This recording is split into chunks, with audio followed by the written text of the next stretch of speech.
Janet awoke on a cold, dusty floor with her wrist bound behind her back, her throat so parched she couldn't even cry out. The air was thick with the smell of old smoke, and a single candle flickered ominously at her feet. A sharp sting on her arm paused whenever she moved, and her heart thumped in her ears like a distant drumbeat. No one would have guessed this nightmare began with a simple Valentine's Day invitation. Janet had lived all her life in a small town on the outskirts of a big city. The community was close-knit, neighbors greeted each other by name, and narrow roads were lined with modest houses. Growing up, she listened to her grandmother's folklore about trickster spirits that left roses on unsuspecting paths. Though Grandma Lucy would often say, "Never follow a sweet voice at night, my child," Janet dismissed it as nothing more than an old superstition. Then, a week before Valentine's Day, she received a mysterious text. "I see you every morning at the well. I admire your kindness to neighbors. Let me prove love still exists." Janet's heart fluttered. No one had ever sent her such thoughtful words. She texted back, "Thank you, but who are you?" Minutes later came the reply. "All in good time. Wait for me on the day of hearts." She felt both excited and uneasy. When she confided in her two closest friends, Dave and Felicia, they reacted with mixed concern and amusement. Dave warned her not to trust a stranger. Felicia, on the other hand, giggled over the romance of a secret admirer. Despite a nagging sense that something might be wrong, Janet allowed herself to believe in the possibility of love. Each new day brought more messages, always warm and considerate, praising her for small acts of kindness around town.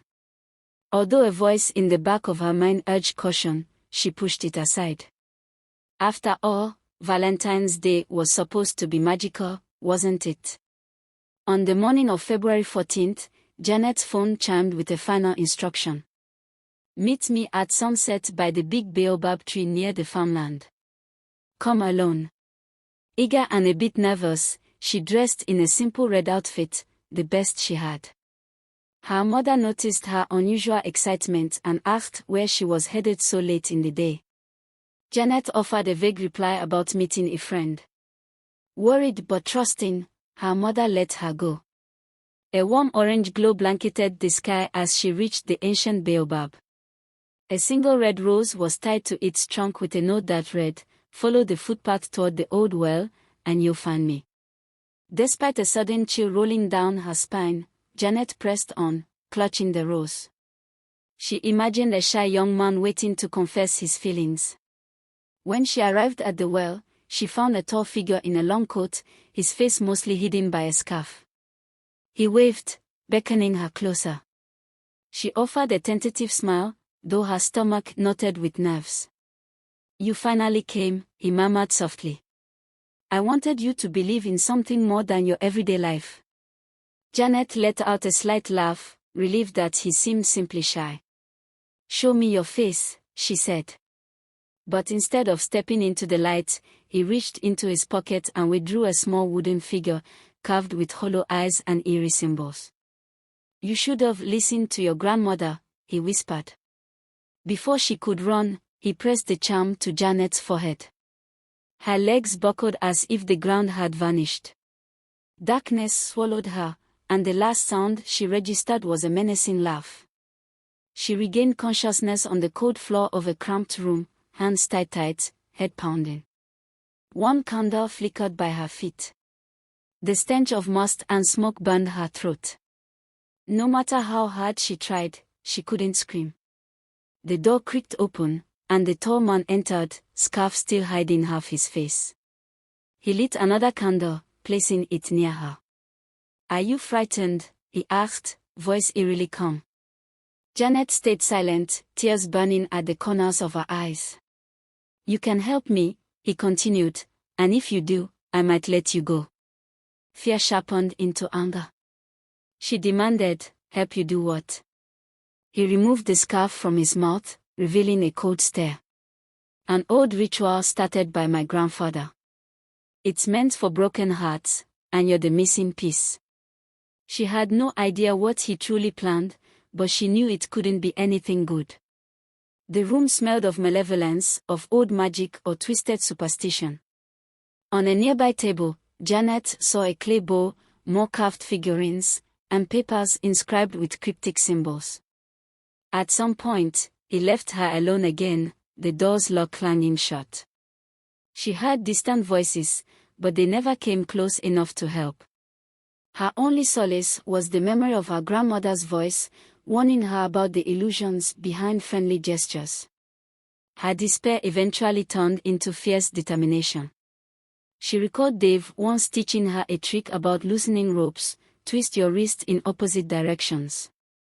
Pain seared her raw skin, but gradually the rope gave way until, with one final effort, her hand slid free.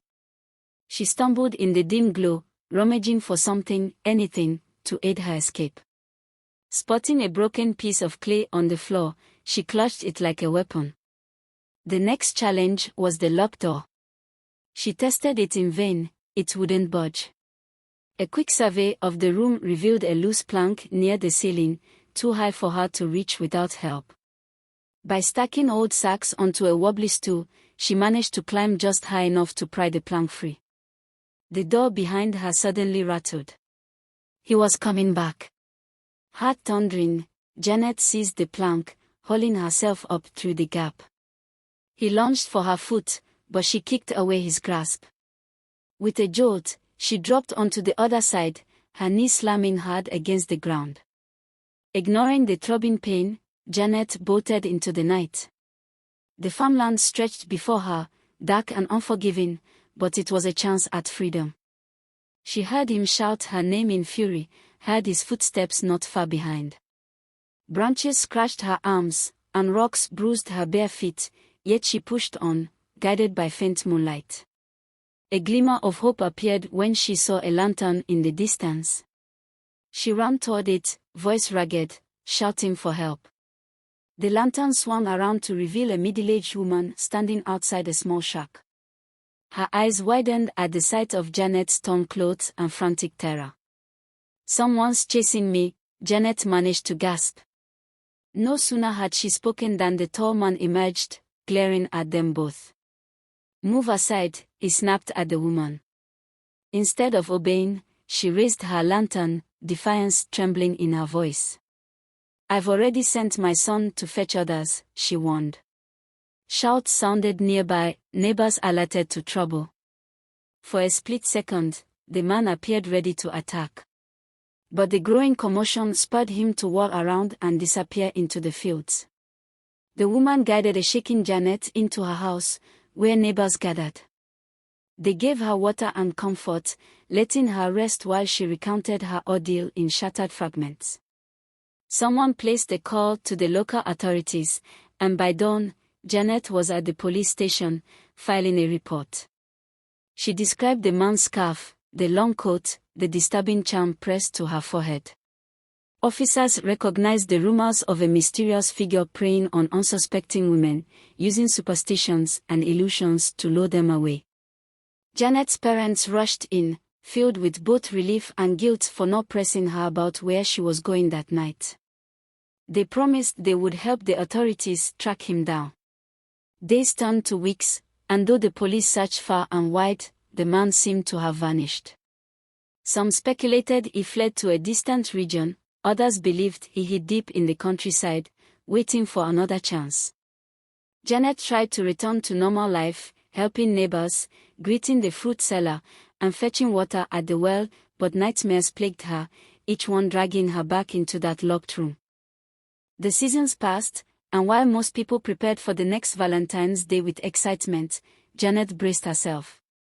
She understood now that darkness could hide behind soft words and delicate roses. Although the man was never found, she remained vigilant, warning her friends, Dave, Felicia, and anyone else who would listen, to trust their instincts and keep their eyes open. In time, Janet's spirit began to heal.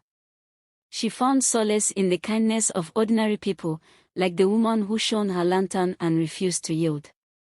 Love, she realized, did still exist, but so did evil. It could come cloaked in gifts and gentle words. The lessons from her grandmother's stories took on a new truth: sometimes, the sweetest invitations carry the darkest traps. Even now, Janet's wrists carry faint scars where the ropes burned her skin. They serve as a reminder of how close she came to losing everything, and how a single moment of bravery saved her. Through it all, she holds tight to one belief: for every hidden menace, there is someone willing to shine a light. And that light, no matter how small, can guide a person out of the shadows.